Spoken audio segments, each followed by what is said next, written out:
Welcome to Annie's. I'm Nancy McNally. Today's project is called Prismatic. It is such a cool quilt. You're going to love it.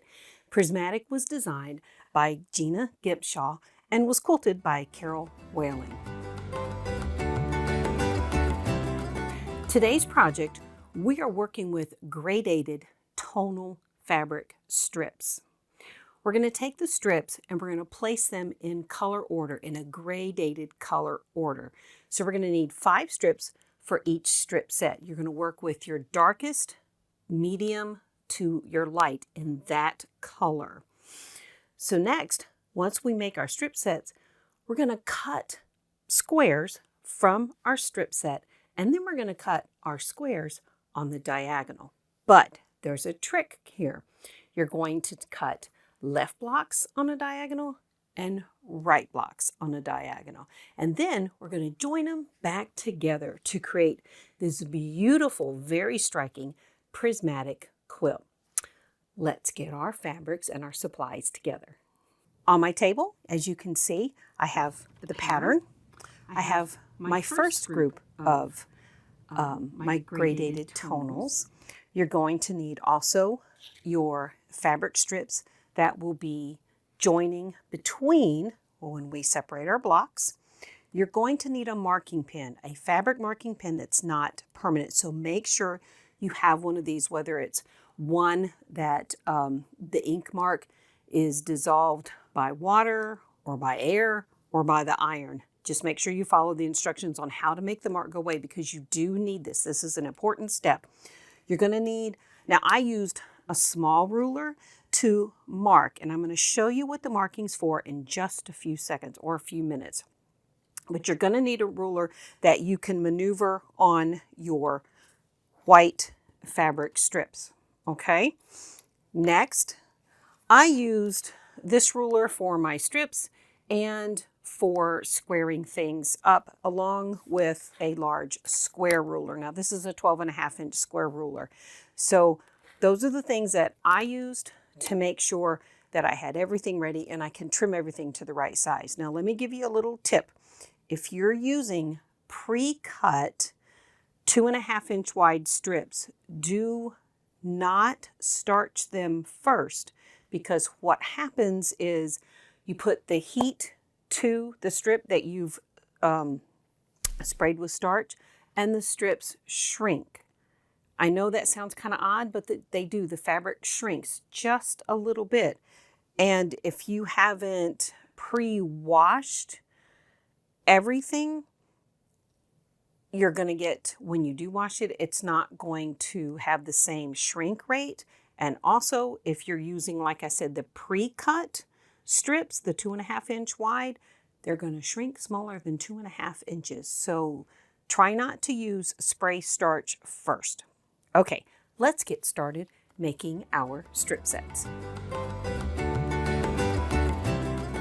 Before we begin joining our strips to make a strip set, let's lay our colors out in the correct order. So we're going to start that. That's the very first step. So each strip set, you should have 5 fabrics. You can label them A, B, C, D, and E. A being your lightest and E going to your darkest. So as you can see, I have blue. Actually, in the first one is like a blue purple. If you can, like right in here, it's really purple, but this is what I had, and I thought, oh, I really like this. This was actually in a pre-cut bundle strip set. So I have my deepest, darkest right here. And then I have my next shade down. So we're still dark, but it's like a medium dark. And then this, I have this like smoky colored one. So I love this one. And then we jump to green. I know, it's like, what? Well, that's what came in the strip set. And then I have this blue green. So this is my lightest. Now, we're going to join all these together, and we're going to press your seams. Now, you can press your seams open or you can press them all to one side. It does not matter because you're not lining any of the seams up once we start cutting our blocks. So not only did I do blue Just stroke that for a second. But I also, from the same bundle, I have more colors. And my quilt's going to be really, really colorful. So for the next strip set, I have purple, and then this kind of magenta color. So it's still like in the purple family, but it's more pink. And then we go to bright pink. And then this is kind of an orange pink. I think this one's really cool. And look at the model look on this. This is so, I just love this. I can't wait to put this together. And then I have a bright pink. And so this color is in this strip right here. So I have this one. So this is my pink set. And I'm using clips to keep them all together so that when I'm ready to sew all the strip sets together, I don't sew them together in the wrong order. So I have 2 groups of these. Let me put these over here. And then I have another color set. And it's reds. Ooh, look at this, like deep, deep, dark red. It's almost like a black red, like a brick red. And then we have, I don't want to say fire engine red, but it is bright. It is a red. And then, so this one has kind of an orange look to it. And then we have orange red. And then we have orange yellow. And then I have yellow with a little touch of gold in here. Actually, this is kind of like a limey green yellow. So I had a lot of fun with this strip set. I have more colors. I have a group of grays and a group of browns that I'm going to put with this. So I just thought I'd show you those and just give you some ideas of what you could possibly do with the fabrics that you have. All right, so now you're going to take your 5 colors and lay them out in gradation order. All right, and so that's what I've already done. And I we'll pull them out like this so that you can see them. Just like that. You're going to sew in pairs, sew the pairs together, and then sew the final one on, pressing as you go. Okay, that's very important to press as you go. That way you keep things all lined up and you're not fighting with this wide strip set trying to press the seams. Okay, of course I already have one sewn. Isn't this gorgeous? Oh, now if I can just get it to open.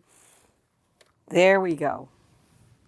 I love it. I think it's going to be so pretty. So once you get all your strip sets sewn together, take your time. Now the trick with sewing strip sets together is, number 1, don't pull and tug on them. It's going to fall in your lap, so that's kind of like gravity's against you or against the fabric. It is well worth your time to take and clip your strip sets together, line your raw edges up, and make it so that they lined up and stay lined up. You can pin if you'd like, but don't rush it, don't pull, don't tug. Stop every few 10 seconds and make sure everything is still aligned. Once you get each set sewn together, again, press your seam right then, and then you'll finally add your last one. So, of course, I've already cut some. I'm just going to lay this right here just so I can look at it because it's really pretty. I'll get my sewing machine going. Yes. All right. So now that you've made your strip set, our next step is to cut your squares off of your strip set. Now you want to measure your strip set, and it should be 10.5 inches wide. Should be 10.5 inches wide. If not, it's not the end of the world. If it's just slightly less than that, it's going to be okay, because in the end, after we make the blocks, we trim them down, okay? So don't panic if they're not perfectly 10.5 inches. Starting with step 2 in the pattern, you're going to cut from your strip set your 10.5 inch squares, just right down the strip set. Next, we're going to cut them in half. But before you do that, make 2 for the left and 2 for the right. Notice I have my light strip set in the same position. Okay. If you mess up and and it happens to go in the other direction, it's not the end of the world, I promise. It'll still look just as beautiful. All right, now we're going to cut the block in half. So the first step is you're going to have your strips running away from you, not across from you. Okay? So get a rotary cutter. Take your ruler, and you're going to line up from corner to corner. And another thing I do is I like to take the 45-degree line and run it along the bottom of, there we go, the bottom of the block, and make sure that I can go from corner to corner. Oh, there we go, and there, so there. Now, we're just going to cut it. How easy is that? Ta-da! Okay, repeat that process, but I keep mine together just so that I'm going to just do them like this. Remember, this is bias, so don't get real handsy with it. And now I'm just going to clip these together, move them out of the way, and I'm going to do the next one. Okay, just like this. Same thing. Easy peasy. Make that cut.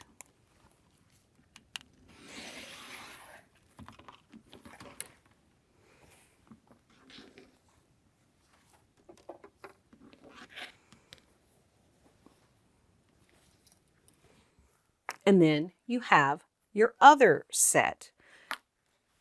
So now,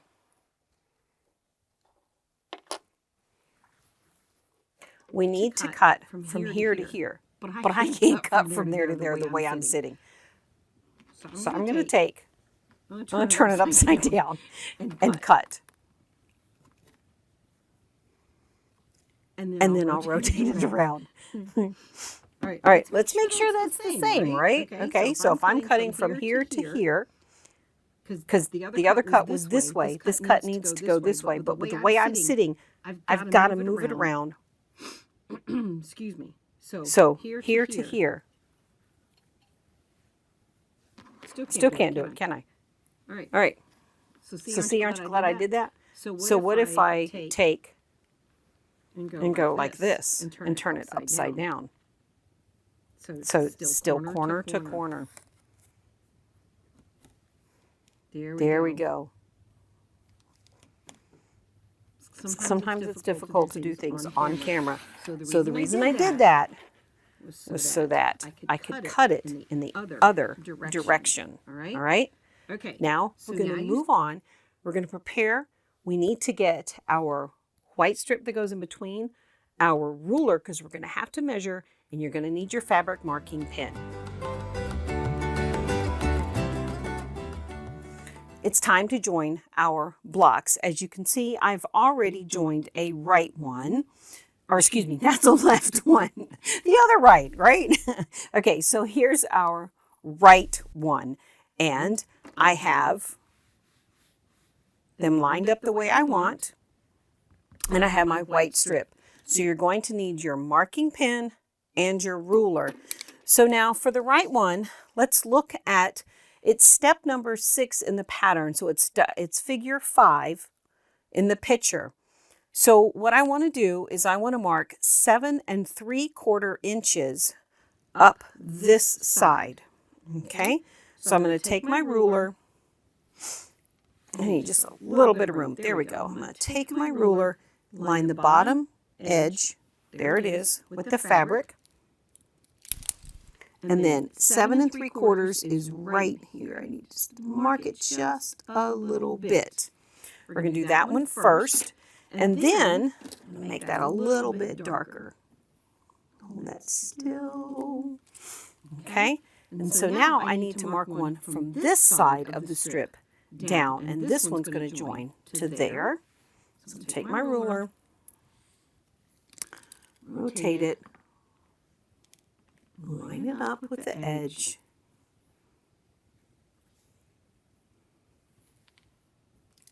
and then mark 7 3/4. Now, if you're using a fabric marking pen that the ink erases with the heat of the iron, sew first. Sew this side, and then use the iron so you don't lose your mark. All right, so now you're going to take, and let's fold wrong side to wrong side. Fold it in half, create a crease. All right, so now we have our crease, and I'm going to have to put a pin in that crease because the fabric is so dark I can't see. There we go. All right, so now I'm going to line this one up with that line, and I can see the line, the marked line through the fabric. So I'm going to put a pin in that, put a couple pins in this, or clips, whichever is easiest for you to grab. Remember, you're working with the bias, so don't get real handsy and stretchy, and stretch it out of proportion. Then we're going to sew. All right, let's get this one sewn. I'm using a dark blue thread. I'm not going to change to white thread. I think it's going to be okay.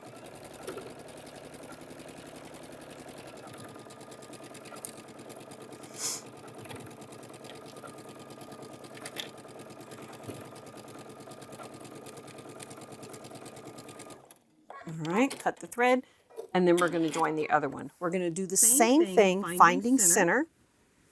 Okay. So I'm not going to put the heat to it yet, the iron, because I don't want to lose my mark. All right. So let's press. Go wrong side to wrong side. If you can hold and not distort your triangle, come on, baby. There you go. Now it's working. Okay, so we've got this. Okay. Now we're going to line it up. A line and a line. Grab the clips.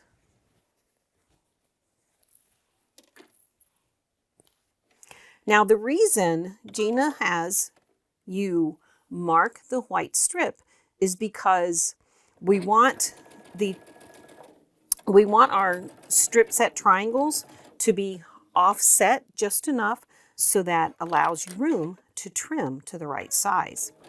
So see, remember that wiggle room I told you about? Wiggle worm. Wiggle room.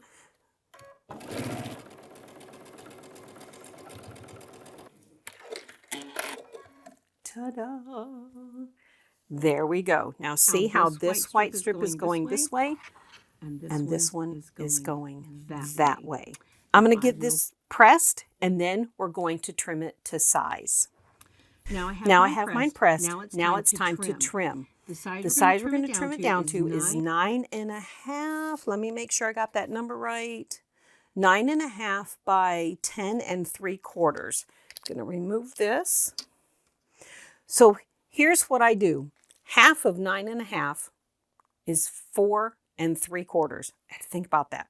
So you can use just a regular strip ruler if you'd like, or you can use a square up ruler. So I'm going to take this and get as close as I can to folding it in half, aligning it, press it with my fingers, and we're going to open it up. So there's my mark right there. Now I don't think this is going to show up, but just in case. It kind of shows up. And see, then this kind of, it's like, wait a minute. There it is right there. Because these are offset, it kind of plays with your eyes just a little bit.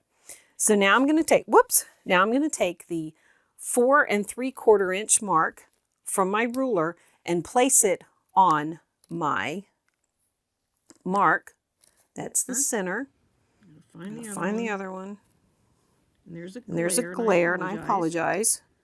Here we go. And see, now we're going to trim off this right here. There we go. This can go in the trash. Oops, there we go. Rotate it. And now the 9.5 line from the ruler is going to go on this side.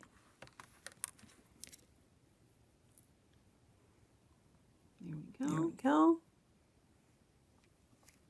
And we're going to trim off this. All right. All right. So now there's just one more step. If I can find my trash can. There we go.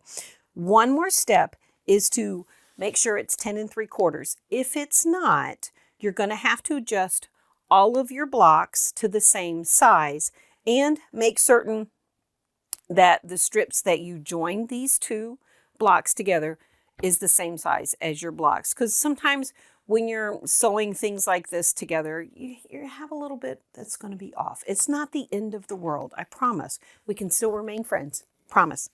All right, so now let's move this out of the way. There we go. Now let's see if I can't get this. There we go. Oops. Put my 9 9.5 right here. And right there. And right there. There we go. We have just a little bit. Move it up so I can balance it. There we go. There we go. I have to remove just a little bit from here. Just a tiny bit. And then I'm going to rotate this side and do the same thing.